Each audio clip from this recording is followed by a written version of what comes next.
요즘 한 달 넘게 러시아와 우크라이나의 전쟁이 일어나고 있습니다. 있어서는 안 되는 전쟁이죠. 명분도 없고 또 무자비한 살상이 지금 이루어지고 있는 전쟁을 바라보면서 참으로 당혹스러움을 감출 수가 없습니다. 이 전쟁은 러시아의 침공으로 시작이 된 것이죠. 러시아가 군사력과 무기력에서 압도적으로 우세하죠.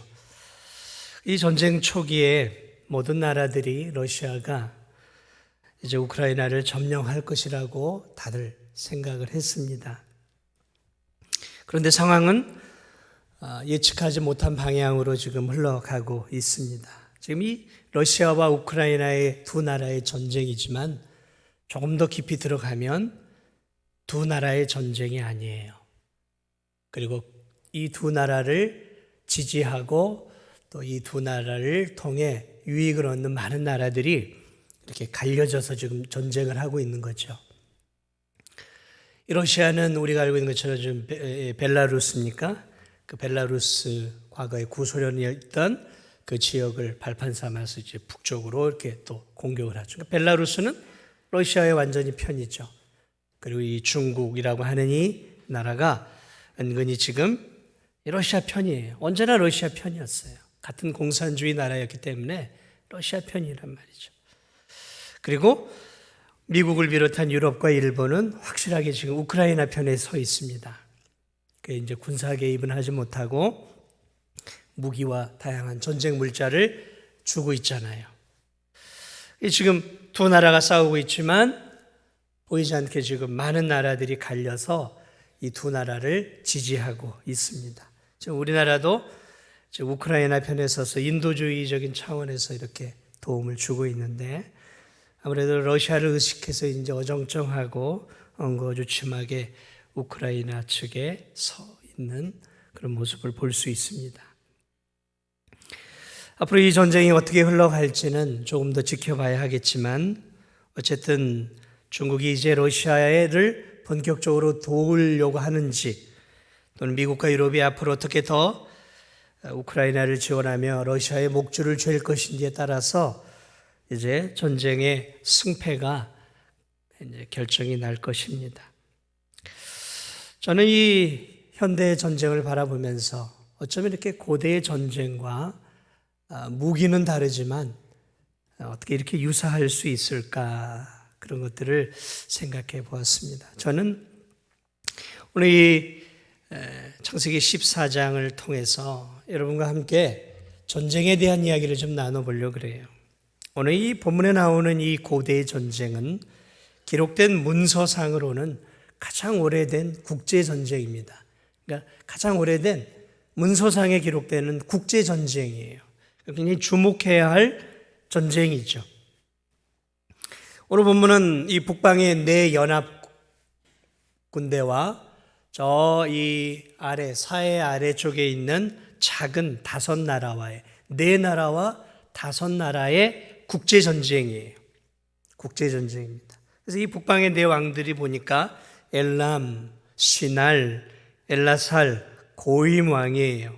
그러니까 이 북방의 이 네 나라들은 어떤 나라냐면 이 메소포타미아 문명권에 있는 그러니까 티그리스와 유프라테스 강 사이를 두고 있는 이 고대의 힘 있는 나라들이었어요. 다시 말하면 이 엘람은 지금의 저 페르시아, 이란이죠, 이란. 그쪽 큰 나라예요. 그리고 이 시날은 우리가 알고 있는 것처럼 바벨론, 이락 지역이죠. 그리고 엘라살 왕과 고임 왕은 그 위쪽에 있는 나라들이에요. 그러니까 이 당시 고대 메소포타미아 문명, 당시 세계를 장악하고 있었던 큰 네 나라가 지금 어디를 공격하고 있냐면 팔레스타인이라고 하는 지역 안에서 아래쪽에 있는 이 염해, 그러니까 사해죠. 사해 아래쪽에 있는, 지금은 없어버린 나라들이죠. 지금은. 그런데 그 아래쪽에 있는 작은 다섯 나라예요. 근데 이 다섯 나라를 보니까 소돔, 고모라, 아드마, 스보임, 벨라 왕이라고 지금 표현하고 있으니까 이 소돔 고모라는 무슨 이런 뭐 엘라망처럼 큰 나라가 아니라 성 하나를 갖고 있는 그저 말 그대로 성주들이에요. 성주들. 그 당시에는 다 왕들이라고 표현하니까, 그러니까 작은 땅덩이를 갖고 있는 5왕을 큰 네 나라 왕이 점령을 하면서 공격을 하면서 내려오는 과정 속에서 작은 부족이나 민족들을 쫙 훑고 내려오는 거예요. 지금 점령을 하면서 지금 그 이야기가 우리 14장의 이 국제전의 양상을 띠면서 요 네 나라만 점령하는 게 아니라 쭉 공격을 하고 있는 것이죠.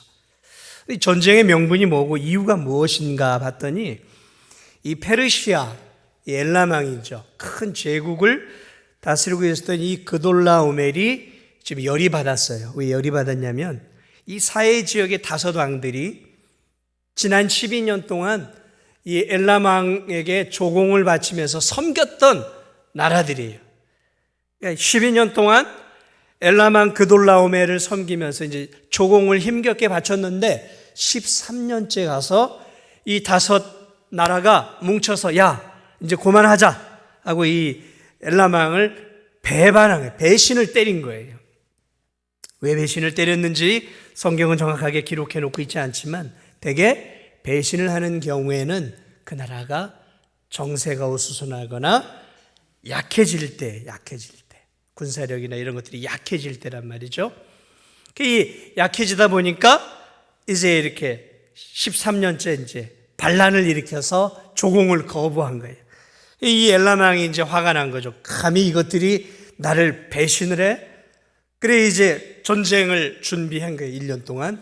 근데 이제 자기 나라 혼자 하기에는 좀 버거우니까 주변에 있는 이제 시날 왕, 그러니까 바벨론 땅을 찾아갔던 그 왕들과 그 위쪽의 나라들을 이제 규합을 하고 동맹을 맺은 왕들이죠.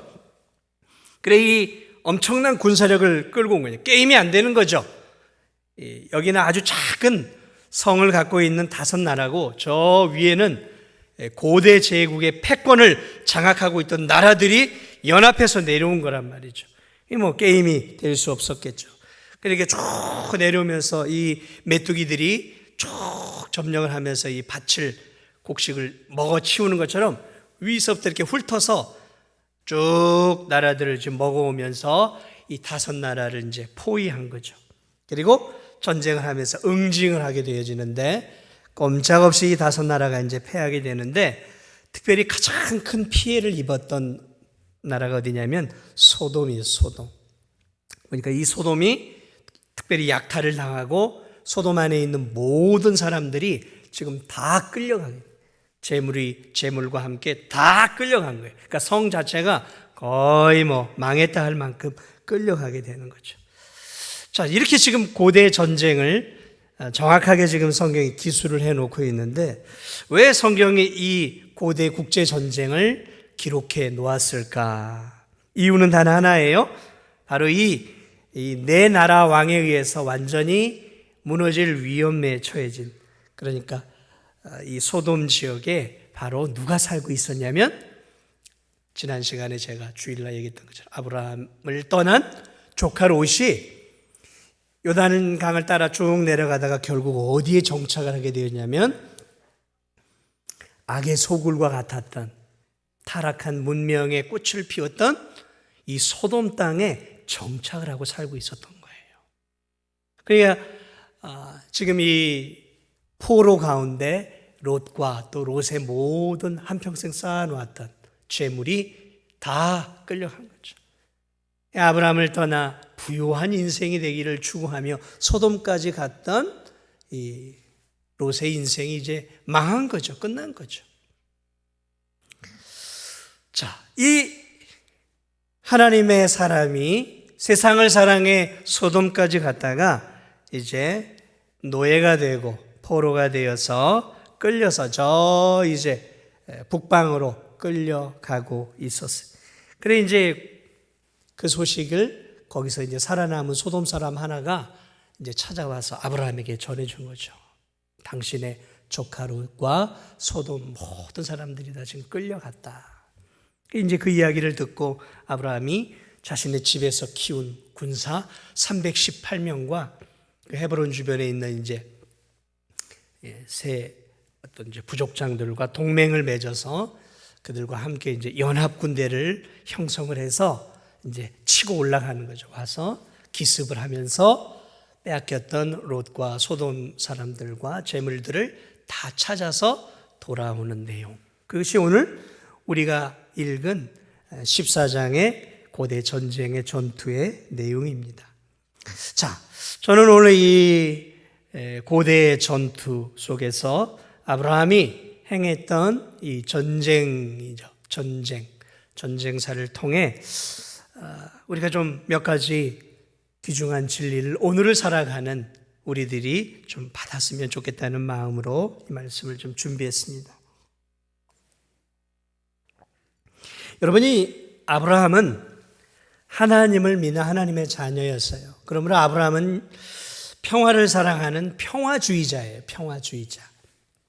빼앗고 약탈하고 남의 걸 취해서 땅을 넓히고 부를 넓혀가는 그 시대의 그런 약탈 국가 같은 사람이 아니라 아브라함은 평화주의자였어요. 그런데 놀랍게도 평화주의자였지만 오늘 성경을 보니까 그는 자신의 가족과 자신을 지키기 위해서 318명의 군사를 준비한 대단히 현실주의자였다라는 사실이에요. 여러분, 아브라함은 짐승을 치는 목축업자예요. 이렇게 떠돌아다니면서 이렇게 목축업자였어요. 그러니까 푸른 초장을 따라 이동하는 삶을 살았기 때문에 그는 자신이 처한 현실을 누구보다도 잘 알고 있었어요. 아브라함이 살았던 그 시대 역시도 지금처럼 강하고 힘 있는 자들이 힘 없는 자들을 약탈하고 빼앗는 그런 약육강식의 세상이었어요. 약육강식. 지금보다 더 심했죠. 아주 힘의 논리가 작동하는 그런 정글 같은 세상이었다는 것이죠. 자, 조카 롯을 이 돕는 과정 속에서 우리는 이 아브라함이 자신과 자신의 부족을 위협하는 그런 어떤 위협을 대비하기 위해서 그가 평상시에 자신의 부족 안에서 싸울 수 있는 군사를 키우고 있었다라는 거죠. 그리고 기본적인 전투 훈련을 아브라함이 이 자신의 부족 안에 있는 아마 318명이 넘겠죠. 사람들에게 시키고 있었다라는 거죠.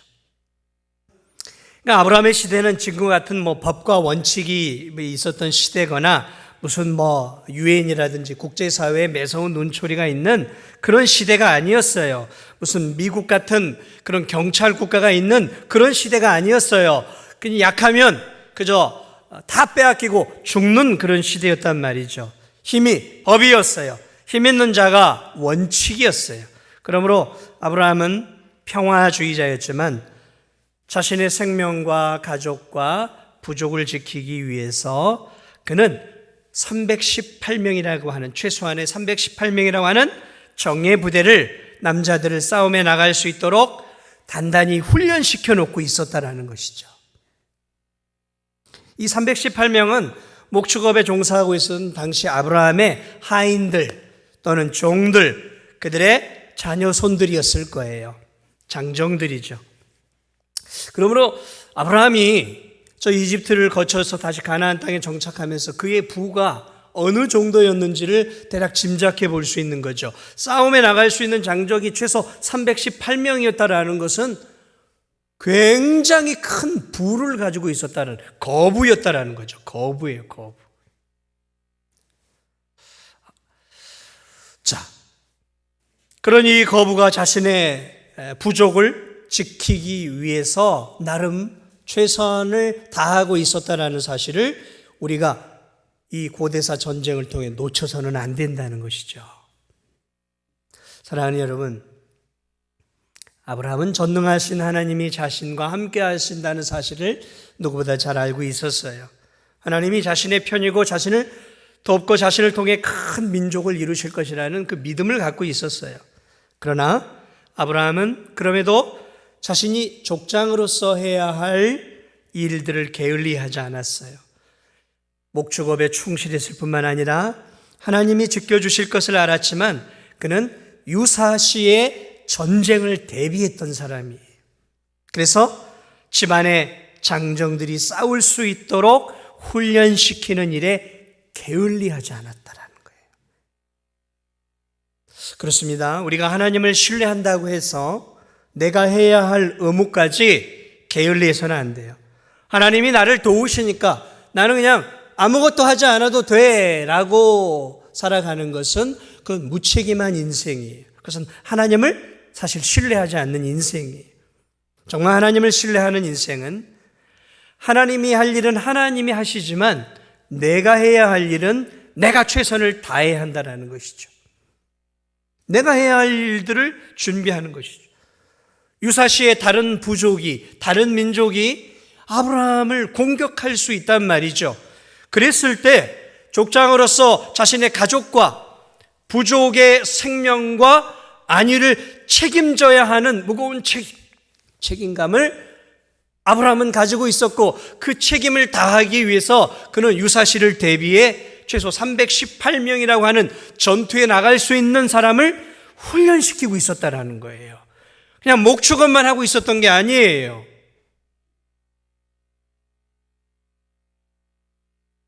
이것은 우리에게 좋은 교훈을 가르쳐주고 있는 거예요. 믿음을 갖고 있는 성도들이 이 세상 속에서 어떻게 살아야 하는가? 하나님이 나와 함께 하시고 하나님이 나에게 도움을 주시는 하나님이시니까 내 삶에 게을러도 하나님이 내 삶을 채워주실 것이다 하는 것은 그는 오만이고 방종이고 하나님을 모르는 거예요. 공부하는 학생이 하나님이 나에게 지혜를 주시고 내가 기도한 대로 하나님이 나에게 좋은 대학을 주실 거라고 믿으며 열심히 기도를 하면서 많은 시간 잠을 자고 많은 시간 텔레비전을 보고 많은 시간 핸드폰에 빠져 살아가고 있다면 여러분, 그게 하나님을 잘 믿는 학생의 모습일까요? 하나님이 알아서 다 해줄 거라고 생각한다고 믿는 학생이 공부에 게을리하고 있다면 그는 하나님에 대해서 잘 모르고 있는 거예요. 열심히 사업을 하는 사업가들이, 직장을 다니는 사람들이 하나님이 나와 함께 하시고 나에게 지혜를 주시고 내 편이시고 나를 도우시는 분이시니까 내가 사업을 대충 하고 기도 많이 하고 예배 잘 드리고 그러면 하나님이 내가 사업에 열심을 기울이지 않아도 복을 더해 주실 거야 라고 생각하며 내 책임을 내가 해야 할 최선을 다하지 않는다면 그 기업에 하나님이 복을 부어 주실까요? 그것은 하나님을 모르고 있는 거예요. 참 믿음의 성도는 이 아브라함처럼 하나님을 믿지만 내가 해야 할 일은 내가 잘 준비해야 하는 거예요. 기도만 한다고 되는 게 아니에요. 기도해야죠. 하나님을 신뢰해야죠. 그러나 하나님이 하셔야 할 일들은 하나님 편에서 할 일이 있는 것이고 내가 살아가는 내 삶 속에서 내가 해야 할 일들은 내가 최선을 다해 준비해야 하는 거죠. 그래서 아브라함은 하나님을 신뢰하고 하나님을 의지했지만 최선을 다해 목축업을 했고 자신의 부족의 생명을 책임지기 위해 전쟁에 나갈 수 있는 318명을 훈련시켜 놨다는 거죠. 꾸준하게. 사랑하는 여러분, 우리는 날마다 마귀와의 전쟁을 합니다. 보이지 않는 영적 전투를 성도들은 살아가고 있어요. 이 영적 전투를 할 때도 마찬가지입니다. 하나님이 내 편이고 하나님이 나를 도우시고 하나님 나와 함께 하신다는 것을 저는 믿어요. 여러분도 믿죠? 그러나 여러분, 하나님이 나를 도우시니까 나와 함께 하시니까 내가 영적인 준비를 게을리 해도 되겠습니까? 기도하며 간절하게 영적으로 나 자신을 준비시키는 일들을 게을리 해도 되는 건가요? 하나님 나를 도우시니까 하나님 말씀으로 열심히 말씀을 읽고 말씀으로 내 마음과 내 영적으로 나 자신을 무장하는 일에 게을리 해도 되는 것입니까? 하나님이 나를 도우실 거니까 예배 생활 게을리하고 이렇게 해도 하나님이 나와 함께 하시기에 내가 어떠한 영적 어려움들을 당할 때 내가 승리할 수 있을까요? 아니요, 그렇지 않아요. 그렇지 않아요. 하나님이 내 편이니까 먹고 마시고 즐기며 살아도 하나님이 내 영혼을 지키시고 내 가정을 지키시고 내 삶을 지켜주실까요? 우리는 이 아브라함을 통해 배워야 되는 것이죠. 세상의 싸움이든 영적 싸움이든 하나님이 하셔야 할 일이 있고 내가 해야 할 일이 있는 거예요. 열심히 말씀으로 나 자신을 무장하고 기도로 내 영혼을 간절하게 무장하는 거죠. 그럴 때 사단의 유혹과 세상의 유혹들이 다가올 때 하나님이 주시는 힘과 내가 준비한 영적 힘을 가지고 내가 마귀의 시험과 시련을 이겨낼 수 있는 것이에요. 그러므로 우리는 우리의 최선을 다해야 되는 거예요. 우리의 최선을. 사랑하는 여러분, 저는 이 아브라함의 전투를 통해 이 아브라함을 통해 우리가 배워야 할 또 하나의 사실이 있어요. 그것은 무엇이냐면 아브라함은 자신의 가족과 평화를 위해서만 군사훈련을 했던 것은 아닌 것 같아요. 아브라함은 동맹을 맺었어요. 동맹을 맺었다라는 것은 주변의 국들이죠. 주변에 보니까 세 부족과 이 헤브론 지역에 있었던 보니까 이 아모리 족속들, 마므레, 에스골, 아넬, 이 형제들인데 이 부족들과 동맹을 맺고 있었어요. 동맹이 무엇입니까? 유사시에 내 힘으로 안 될 때는 도움을 받는 거죠. 그리고 또 도움을 주는 거죠. 동맹은 그런 거예요. 그러니까 고대 시대의 동맹은 기본이었어요. 그러니까 아브라함도 지금 동맹을 맺었어요. 그래서 요새 주변의 부족과 동맹을 맺어서 도움도 받고 도움도 주는 그런 동맹 공동체를 형성했다는 거죠. 이걸 통해서 우리는 무엇을 할 수 있냐면 아브라함이 자신의 생명과 가족을 지키기 위해서 동맹을 맺은 것은 자신의 생명과 이런 것들만이 아니라 더 넘어서 주변에 있는 이 지역들의 평화를 위해서도 그가 군사력을 준비해 왔다라는 사실들을 알 수 있는 것이죠. 조카 롯에 대한 소식을 들었어요. 롯이 포로로 지금 끌려가고 있다라는 소식을 들었어요. 그러자 그는 지체 없이 기후길르는 318명을 바로 동원합니다. 그리고 동맹을 맺고 있었던 마므레, 에스골, 아넬 이 부족들과 연합 전선을 펼칩니다. 바로 움직여요.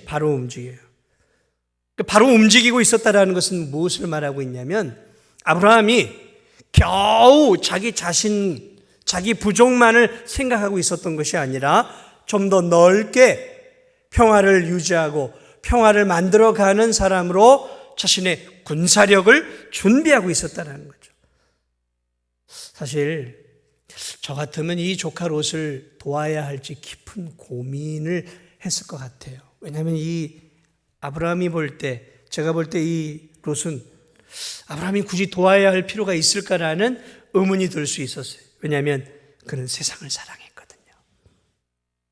삼촌인 자신에게 너무 예의가 없었어요. 자기 중심적인, 너무 이기적이었어요. 삼촌은 넓은 마음으로 네가 원하는 대로 선택해봐. 그러면 삼촌이 먼저 해야죠. 제가 어딜 떠나겠습니까? 삼촌 주변을.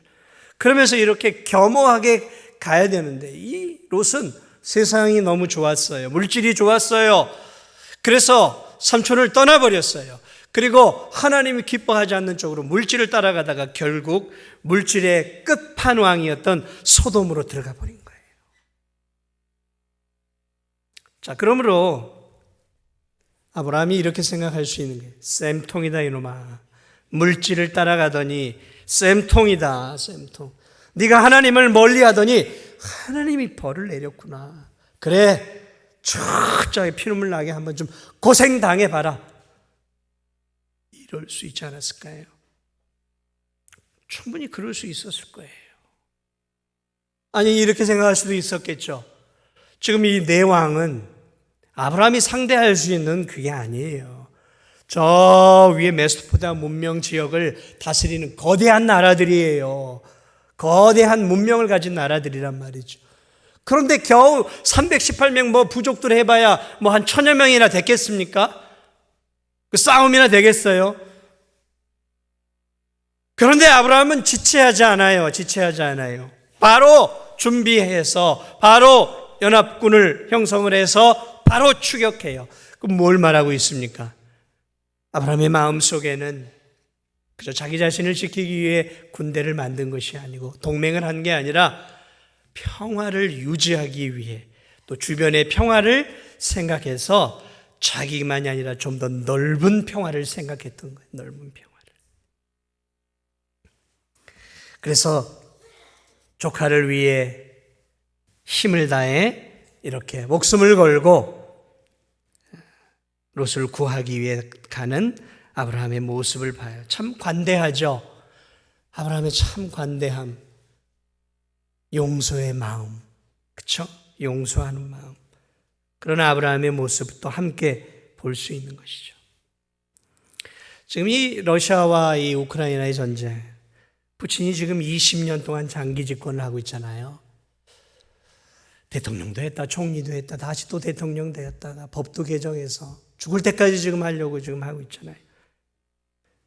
대통령에 대해서 지금 20년 동안 꾸준하게 군사력을 증강시켜 왔어요.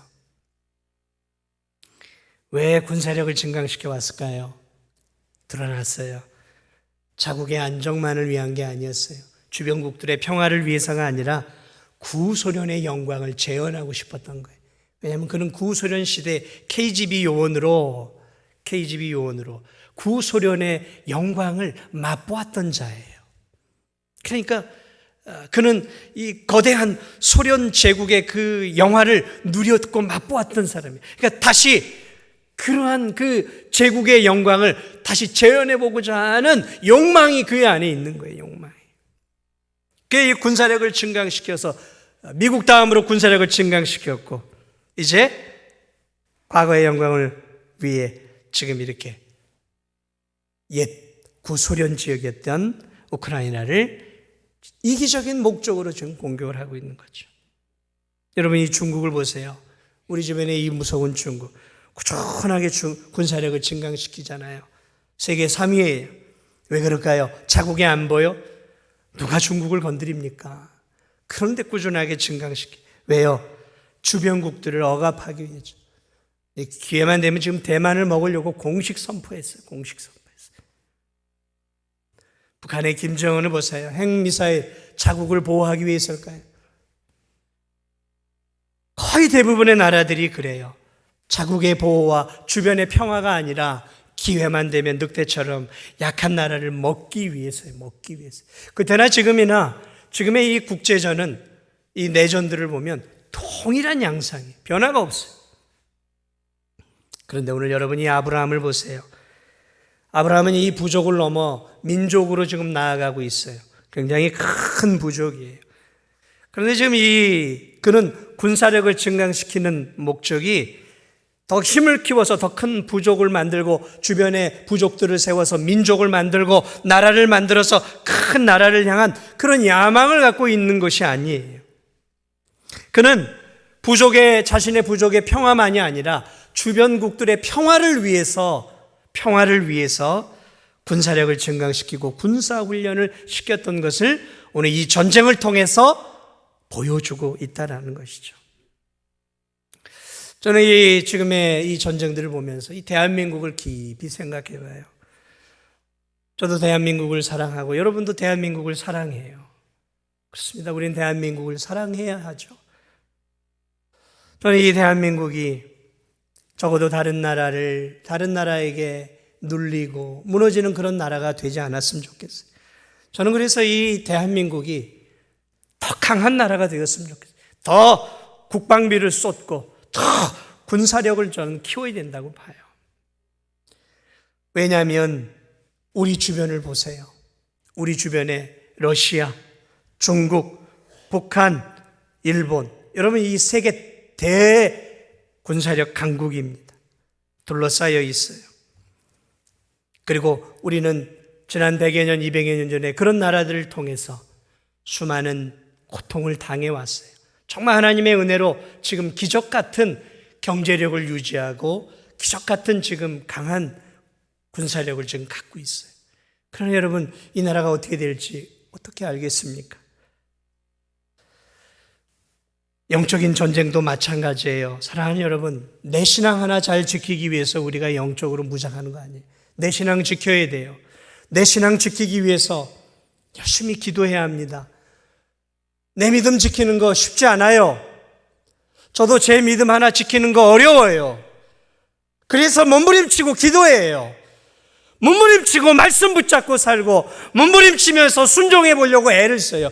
왜냐하면 사단 마귀가 제 신앙을 가만두지 않아요. 사단 마귀가 이 진도중앙교회와 성도들을 가만두지 않아요. 그래서 제 신앙만이 아니라 우리 성도들의 신앙을 조금이라도 더 세워주려고 저도 몸부림치고 애를 써요. 아직도 부족하지만 제 하나 신앙 지키려고만이 아니라 제 하나 신앙뿐만 아니라 제가 저를 더 잘 믿음으로 세워서 영적으로 강한 군사가 되어서 연약한 우리 성도들의 신앙을 더 책임져주고 지켜보기 위해서 저 하나 지키려고 지금 신앙생활 하는 거 아니에요, 저는. 여러분도 그래야 돼요. 내 신앙 하나 지키는 거 중요하죠. 그러나 나만 지키면 안 돼요. 내 자녀들, 내 배우자, 내 가족, 그리고 한 걸음 내 구역 식구들, 우리 성도들의 연약한 성도들의 신앙도 좀 책임질 수 있는 그런 책임감을 가질 때 내가 더 힘을 다해서 내 영적인 능력과 내 영적인 군사력을 키워가야 하는 거예요. 군사력을. 그런 의무감을 가져야 되는 거예요. 겨우 내 신앙 하나, 여러분 겨우 내 신앙 하나 지키려고 여러분 신앙생활 하십니까? 하나님이 겨우 내 신앙 하나 지키라고 우리를 이렇게 이른 시각에 이렇게 은혜롭게 구원해 주신 것일까요? 아니에요. 적어도 우리 진도중학교에 다니는 성도들, 직분을 가진 직분자들, 중직자들은 분명하게 아셔야 됩니다. 여러분 하나 믿음 지키라고 중직의 직분을 맡겨놓은 게 아니에요.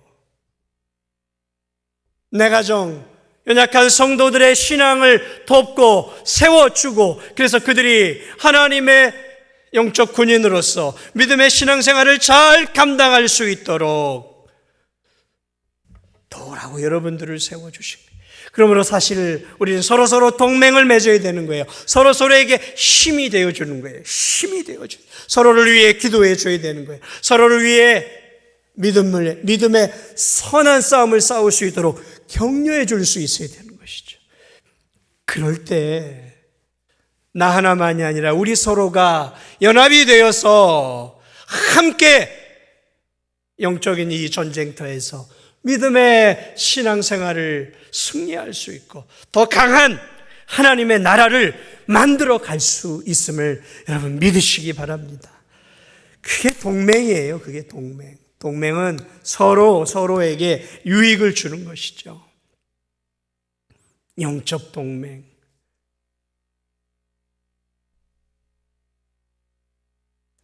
마지막으로 저는 이 아브라함이 유사시를 대비해 철저하게 전쟁 준비를 했던 것을 알게 되었어요. 느슨하게 전쟁 준비를 했던 게 아니에요.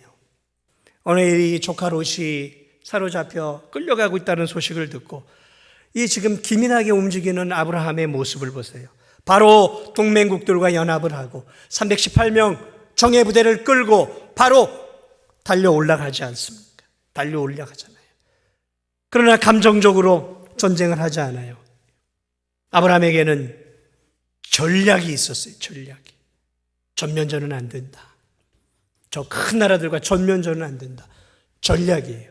자고 있을 때, 안일하게 자고 있을 때 우리가 습격을 해야 된다는 거죠. 기습이, 밤의 기습. 이 전략이에요. 전략. 전략을 갖고 있었어요. 그리고 밤에 그 부대를 나누어요. 나눠서 이렇게 흩어져서 공격을 해서 좁혀 들어오는 공격을 하게 되는 거죠. 이걸 전술이라고 하는 거죠. 이 아브라함에게는 전략이 있었고 전술이 있었고 전쟁에 대한 분명한 목표가 있었어요. 큰 나라 땅덩이를 가는 게 아니라 유지하고 나라를 더 크게 만들어가는 야욕이 아니라 아브라함의 전쟁의 목적, 명분은 무엇이었냐면 빼앗긴 것을 되찾아오는 거였어요. 빼앗긴 것을 되찾아오는 거였어요. 전쟁의 명분과 목적이 분명했고 전략이 있었고 전술이 있었다라는 거예요. 이것은 무엇을 말하고 있습니까? 아브라함 속에는, 그러니까 아브라함은 그저 혹으로 군사를 세워놓은 게 아니었던 거예요. 그는 유사시를 대비해 철저하게 준비하고 있었다는 거죠. 어떤 전쟁이 일어났을 때 어떻게 할 것인지에 대한 훈련이 있었고 거기에 대한 전략과 전술들을 기본적으로 갖고 있었다.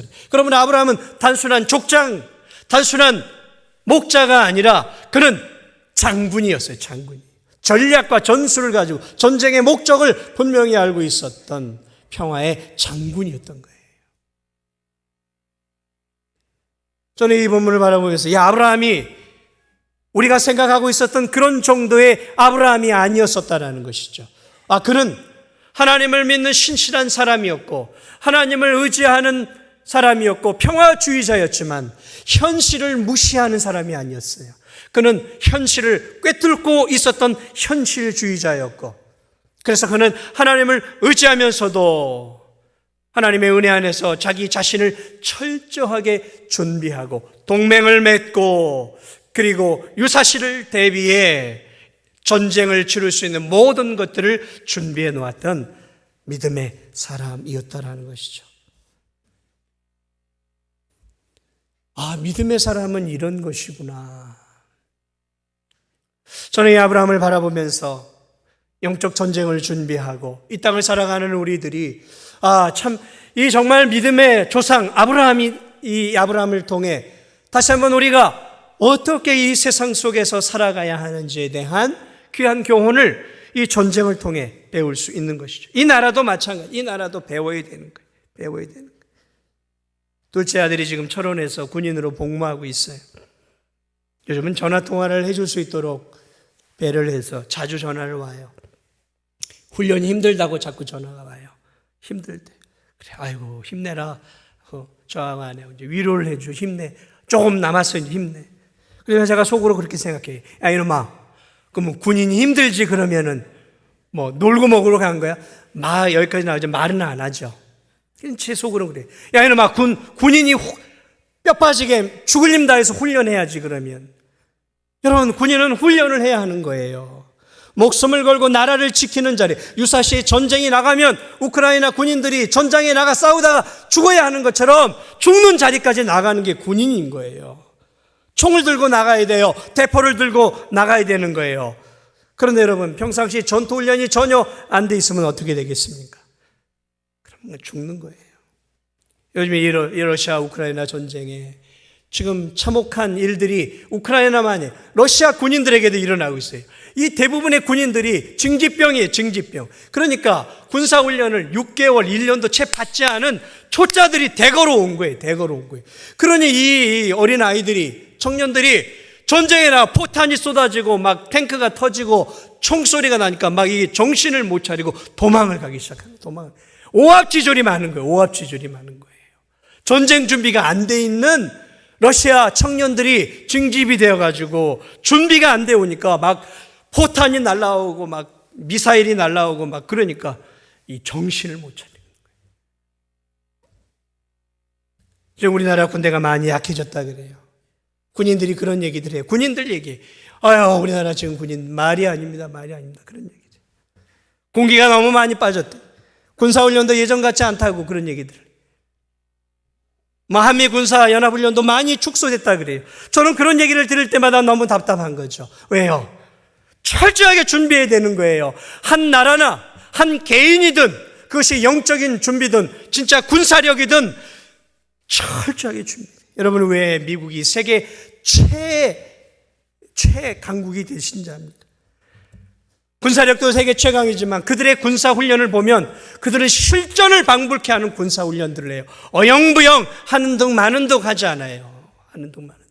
정말 무섭게 군사훈련을 해요. 무섭게. 실전처럼 한단 말이죠. 그러니까 강한 세계 최강의 군대력을 보유할 수 있는 거예요. 강도 높은 훈련을 해야 한다는 것이죠. 강도 높은. 저는 우리나라가 그렇게 돼야 된다고 봐요. 전쟁을 하라고 훈련을 하는 게 아니라 우리 나라를 지켜야 되는 거 아닙니까? 저는 전쟁론자도 아니에요. 저는 평화주의자입니다. 그러나 한 나라가 강해지고 다른 나라들의 약탈을 당하지 않으려면 강한 나라가 돼야 되는 거예요. 강한 나라. 국방비도 많이 해야 되고 군사력도 증강시켜야 되고 훈련도 혹독하게 시켜야 되고 동맹 국가들과의 동맹, 한미동맹도 굳건하게 해야 되는 거예요. 어떻게 우리나라 혼자 이겨낼 수 있겠냐면, 세상의 전쟁도 이렇다면 영적인 전쟁은 오죽하겠습니까? 저는 이것들을 바라보면서 영적 전쟁을 바라봐요. 영적 전쟁. 우리의 싸움은 혈과 육이 아니에요. 이 어둠의 세상 주관자들과 우리는 싸우고 있는 거예요. 하나님의 성도들이 되어지는 그 순간, 빛의 자녀가 되어지는 순간, 이 어둠의 세력들, 세상의 악한 문화, 사단의 권세, 그리고 우리 안에 육신의 정욕, 이런 것들이 수시로 우리를 넘어뜨린단 말이죠. 어떻게 싸워야 되겠습니까? 그저 내가 주님의 자녀니까 주님이 알아서 다 해주고 주님이 철저하게 보호해 주니까 나는 할렐루야 찬양만 하면 하나님이 알아서 내 인생과 내 삶과 이 모든 것들을 지켜주실까요? 천만에요. 그런 하나님 아니에요. 그런 하나님은 우리 편이죠. 우리와 함께 하시죠.